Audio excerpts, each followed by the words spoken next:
हर जगह एक ही बात चल रही है, कुंडलिनी अवेकनिंग। लोग बोल रहे हैं थर्ड आई ओपन हो जाएगी, पावर्स आ जाएंगी, लाइफ ट्रांसफॉर्म हो जाएगी। लेकिन सच तो ये है 90% लोग जो कि कुंडलिनी के पीछे भाग रहे हैं वो शायद रेडी ही नहीं है। तो कुंडलिनी है क्या? कुंडलिनी सिंपल लैंग्वेज में ये एक ऐसी डोरमेंट एनर्जी है जो स्पाइन के बेस पे होती है। इसका शक्ति भी कह सकते हो। जब ये एक्टिवेट होती है तो ये हमारे चक्रों से, उनकी एनर्जी से ऊपर की तरफ आती है और हमारी कॉन्शियसनेस को एक्सपैंड करती है। तो बेसिकली एंशिएंट योगीज ने कुंडलिनी को क्यों अवेकन किया या इसको क्यों जागृत किया? पावर के लिए तो नहीं, एस्केप के लिए भी नहीं, और आज की तरह कंटेंट क्रिएशन के लिए तो बिल्कुल भी नहीं, क्योंकि उस समय ऐसा समय था ही नहीं। तो इसका मतलब उनका अल्टीमेट गोल रहा क्या होगा? गोल था मोक्ष, सेल्फ रियलाइजेशन, अल्टीमेट ट्रूथ। उन्होंने सालों तक का डिसिप्लिन फॉलो किया, ब्रह्मचर्य, ध्यान, तपस्या की, और ये बिल्कुल भी एक शॉर्टकट नहीं है, पूरी लाइफ का उनका कमिटमेंट रहा। तभी वो कुंडलिनी को जागृत कर पाए। अब सबसे इम्पॉर्टेंट बात क्या है? कुंडलिनी क्योंकि एक एनर्जी है और ये एक इंटेंस फोर्स है, सो अगर बॉडी और माइंड प्रिपेयर नहीं तो ये बैलेंस क्रिएट करे बगैर किए जाना काफ़ी खतरनाक हो सकता है। इसके कई रियल लाइफ सिम्टम्स जो मैंने अपने एक्सपीरियंस में देखे, उन्हें मैं इस बारे में बताऊंगी। Anxiety without reasons, panic attack आना, बॉडी की हीट बढ़ना, इंसोम्निया हो जाना, इमोशनल ब्रेकडाउन्स हो जाना, लोग लॉस्ट फील करते हैं, डिस्कनेक्टेड फील करते हैं रियलिटी से, डिल्यूजनल हो जाते हैं।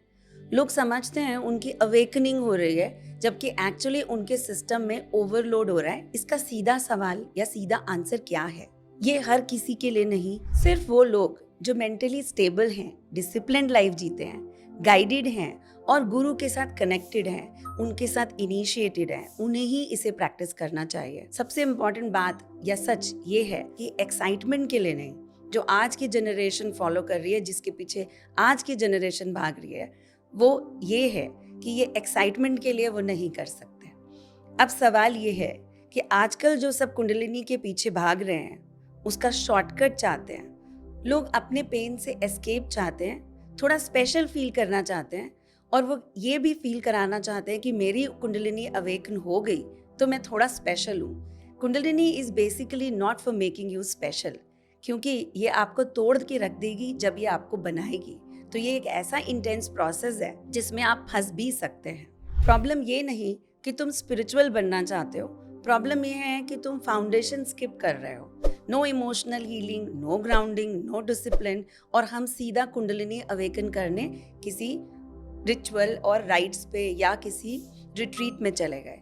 सीधा टॉप फ्लोर पे जाने का रास्ता बिना बिल्डिंग बनाए, ऐसा कैसे पॉसिबल है? मैंने लोग देखे हैं मेडिटेशन के नाम पे एक्सपेरिमेंट करते, एंग्जाइटी डेवलप हो जाती है, एनर्जी प्रैक्टिसेस करते हैं, खुद से डिस्कनेक्ट हो जाते हैं, परिवार से डिस्कनेक्ट हो जाते हैं, डिल्यूजनल हो जाते हैं, फिर बोलते हैं मेरी कुंडलिनी अवेकन हो गई। एक्चुअली उनका नर्वस सिस्टम ओवरलोड हो गया है। और ये मैं ना एक एग्जाम्पल से आपको बताती हूँ। तो मेरे पास एक केस आता है जिसमें एक से अराउंड 28 ईयर्स की पढ़ी लिखी लड़की है, समझदार, और मेरे पास कई बार टैरो के लिए आती थी।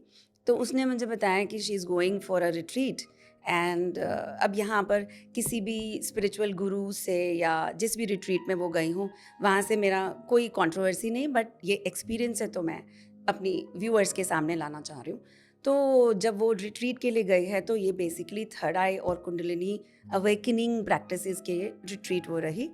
जब कुछ दिनों के बाद वो वहाँ से वापस आई तो इनिशियल उनका ये रहा कि मुझे चक्कर आने लगे हैं, मुझे थोड़ा नॉजिया फील होता है, और फिर धीरे धीरे उसने मेरे को ये बताया कि मुझे टिनिटस की प्रॉब्लम हो गई है। अब टिनिटस एक्चुअली एक ऐसी कंडीशन है जिसमें कान में सीटियाँ बजती हैं और ग्राइंडिंग, दांत ग्राइंड करते हैं, जॉ लाइन स्टिफ हो जाती है, टेंशन, और रात को सोते वक्त ये जो कंडीशन है, अगर डॉक्टर से पूछें तो रात को सोते वक्त स्ट्रेस से ट्रिगर्ड ये कंडीशन ओवर अ पीरियड बन गई हो। तो जब ये लड़की मुझे ये कंडीशंस बता रही है कि उषा मैम अब इसका क्या करना है, और ये प्रॉब्लम मुझे जब से मैंने ये प्रैक्टिस स्टार्ट की है तब से मुझे ये प्रॉब्लम काफ़ी तेज़ी से आई है। स्ट्रेस तो मेरी ज़िंदगी का पार्ट हमेशा ही सही रहा है। तो अब इस केस में जब मैंने उसको क्लोजली स्टडी किया तो उसकी काफ़ी ग्राउंडिंग गई हुई थी, उसकी सारी एनर्जी, क्योंकि कुंडलिनी बहुत तेज़ी से, ये एक अगर नेचुरल तरीके से ऊपर आती तो बहुत धीरे धीरे ओवर अ पीरियड, शायद कुछ सालों में उसका स्पिरिचुअल विकास होता और ये बहुत धीरे से ऊपर आती। लेकिन उस लड़की के केस में, क्योंकि जो भी उसने रिट्रीट या जो वहाँ प्रैक्टिसेस की, वो काफ़ी फास्ट फॉरवर्ड मोड पर ये प्रैक्टिस की गई। 3 से 4 दिन की कुंडलिनी अवेकनिंग रिट्रीट में या 5 दिन की अवेकनिंग रिट्रीट में वर्सेस 5 ईयर्स में जब वो ऑटोमेटिकली आएगी, देयर इज़ नो कंपैरिजन। तो एक ये ऐसी न्यूक्लियर पावर है जो बहुत तेज़ी से उसके अंदर बढ़ी, स्पिरिचुअल ग्राउंड उसका रहा होगा, तो विकास काफ़ी अच्छा हुआ।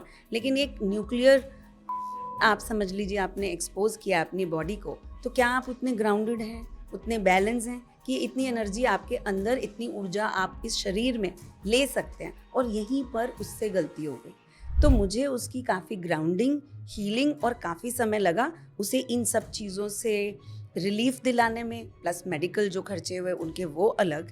खैर, मैं किसी भी चीज़ को आधार बनाकर करना चाहिए नहीं करना चाहिए वो आप पर छोड़ती हूँ डियर व्यूअर्स। लेकिन ये चीज़ें ऐसी हैं कि ग्राउंडिंग करनी चाहिए, अपनी इमोशनल हीलिंग करनी चाहिए, बैलेंसिंग करनी चाहिए और उसके बाद धीरे धीरे इसको सेल्फ वर्क में लेकर जाना चाहिए। अगर आप सिंपल मेडिटेशन करते तो लगातार आप देखोगे कि कुंडलिनी धीरे धीरे अपने आप एक्टिवेट होगी, इसके फायदे भी आपको मिलेंगे और आप जिन पावर्स के पीछे भाग रहे हैं, जिस ट्रूथ के पीछे भाग रहे हैं, वो अपने आप आपके अंदर जागृत होगा। इसे रिस्पेक्ट करें बट चेज ना करें। तो ऐसे ही स्पिरिचुअल क्लियर ट्रूथ्स को सुनने के लिए और जानकारी के लिए आप मेरे चैनल को लाइक करें, शेयर करें और ज़्यादा से ज़्यादा सब्सक्राइब करें। नमस्कार।